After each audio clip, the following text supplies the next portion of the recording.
Chevy Vortec V8 GMT800 trucks, heater hose connections leaking. We're gonna get in here, fix them, get everything fixed up so they don't leak in the future. I'm gonna show you how I do it. All right, so here we go. We got a 4.8 Vortec V8 right here. So we're working on this thing. If you look up in here, these are the heater hose connections.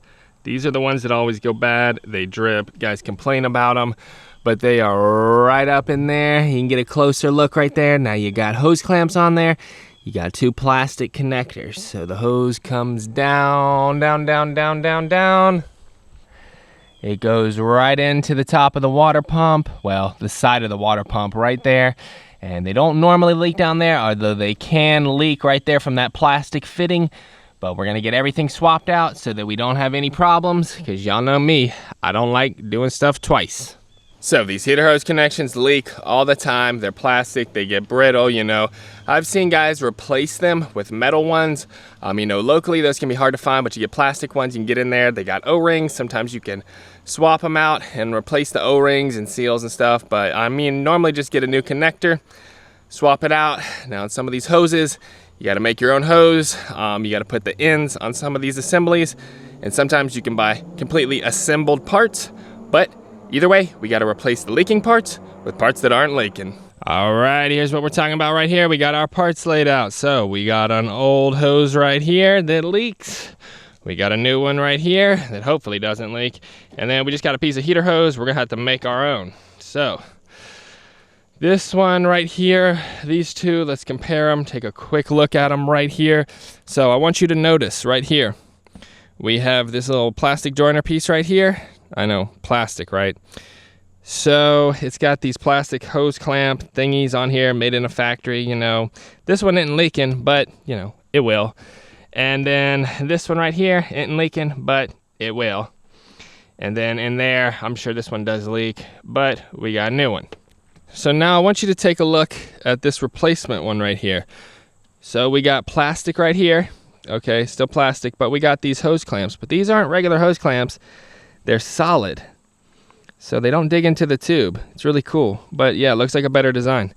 And it doesn't have any ends on it right there. We need to swap our clamp to here. Use the constant pressure clamps. They're best for radiator stuff because when they expand and contract with the heat, you know, they never have to be tightened. They get the perfect amount of pressure on there, keep it from leaking. Come up here. Oh, look at that. We ain't got a fitting on there, but we got one on there, so we need to put it on there, and that's where our parts come into play, right here.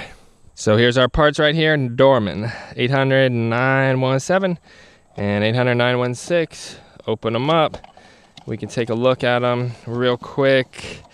Here you go. Here's the black one. That one is going to be the one on the left right there. Then we got in here, this should be the white one. Let's open it up. Here we go. That's the white one right there. You can see that one's discolored, but this white plastic breaks more than the black stuff, I've noticed. And if we go right in there, you're gonna see the one on the right is the white plastic. So we gotta put new ends on the hose. Why did it come that way? And don't ask me, I didn't make it, but we gotta assemble our hose.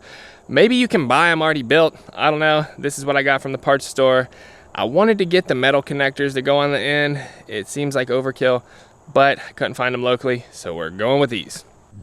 So we diagnosed this with the pressure test, pumped it up under pressure, let it sit, came back and said, oh, wait a second now.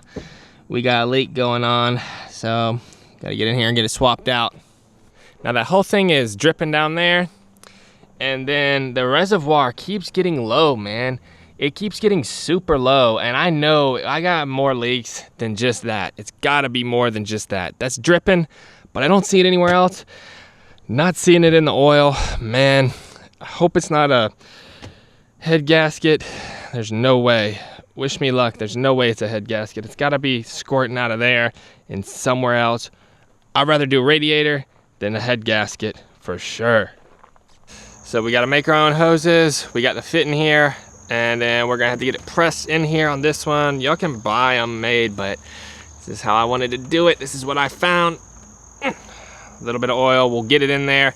I like making hoses like this, assembling stuff. I'm sure y'all do too. That way you know it's done right.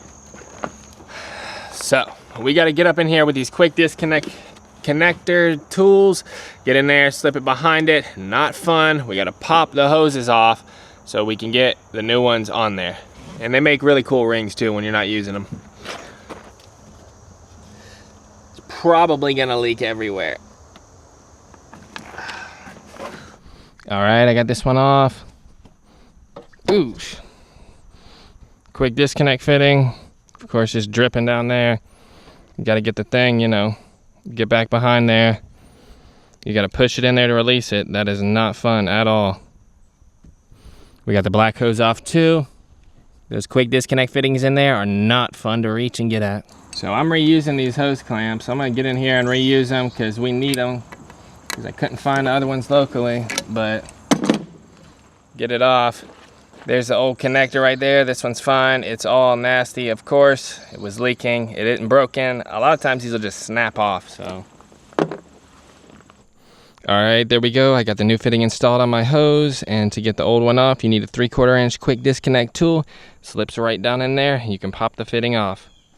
Here's how it goes, just like this, so that you can get it off while it's on the truck. So you can see they go way up in there. I got them disconnected. Let's get the new one popped on. All right, there we go. We got the new fitting installed on the hose, got a new hose clamp on there, and we are good to go. We just have to pop it back on, back there on the firewall connection. There's where it pops on, way back up in there. All right, so we got this one hose on right here. We got to swap this one super fast because it's gonna leak all over the place if we don't.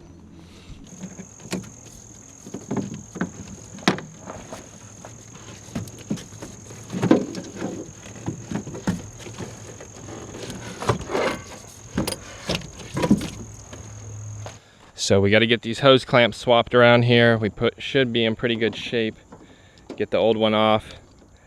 Stuck a piece of hose on there so that it wouldn't drain all over the place. Yep, they do that. Careful with those spring clamps. We got to get it on here though. Get these hose clamps swapped out.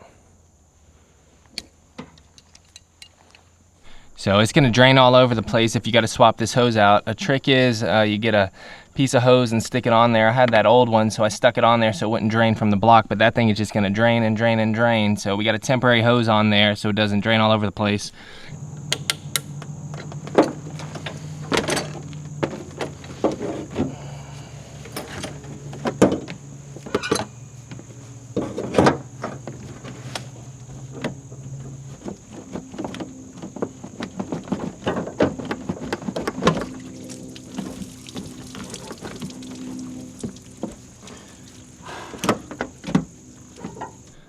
All right, there we go. New hose is on. Hose clamps are good. Everything's looking good. Need to get these hoses popped on here. So the white one goes up top right here, and black one goes on bottom. If I can get it in there. So all we got to do now is pop our hoses on here, just like this.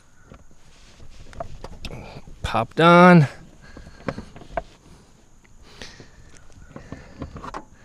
And get the other hose popped on right here. Oh no. It doesn't fit on there. It's the wrong connector. Man. All right, Future Matt here. So I did the whole thing, replaced all these quick disconnect fittings, got the wrong one. Got to the end, it didn't fit. If you see me using a yellow one or a whitish one, it's wrong. I had to get the black one. They have different size holes in the end of them. So let my mistake help other people, and know that this connector on the top right of the firewall can have 2 different sizes. So you see me using this white one, yellow one, watch me struggle, just know it's wrong the whole time. Now back to the video. All right, so we managed to find the right connector on the left. It's black versus the yellow one on the right. So what we're looking at here is the end hole size right here. You can see they're the same part, and this one right here is not the same thing. Smaller diameter right here. You can see the outside's different, so I'm gonna have to pull this connector out of here, get it swapped out. But yeah, that's the deal. And I was familiar with this because on the Chevy Avalanche, it has that style one, so you know, it's the same thing. So I thought I was good, but I wasn't. I forgot there's a couple different ones. So if you see these little quick disconnect plastic wings on here like this, you know, you got this style, that's one of them. And then this is the other one right here. On the one on the left, that one, there's only one size. And this one is definitely smaller than this one right here. So I needed the bigger one. So to recap real quick, it can be one of these two on the right side, and then it's just the standard size on the left side. There's only one for the left, can be two different ones for the right side. There we go, we got the right connector on here. So we can get back up here and pop it on. Just like that, and it's not going anywhere. That shouldn't leak at all. All right, I got it pumped back up to about 12, 13 PSI. It's been sitting for an hour. It's not leaking down. Should be good to go. We just need to get in here with some Dex Cool and make sure that it's topped off, run it, top it off, and this thing will be fixed. I always get the Prestone concentrate. You gotta add water, mix it 50-50 with distilled water. Does the trick for me. Alright. I normally leave the cap off, let it run for a little while so it can purge itself, and then we can just top it off. Seems like it's running good though, it's running fine. We just need to put the cap back on, get it full, and it's done.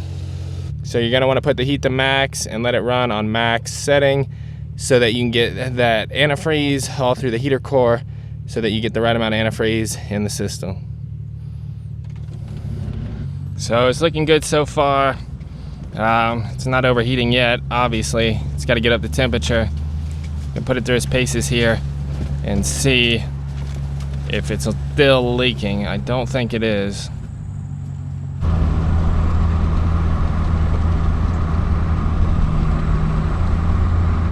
So I've been putting it through its paces. It isn't overheating, you know, it's sitting right at about 210. Yeah, it's not overheating, doesn't look like, not yet at least. Alright, so I've been driving it for a while, putting it through its paces. It's not overheating, you know, it's sitting right under 210, where's where I like to see it.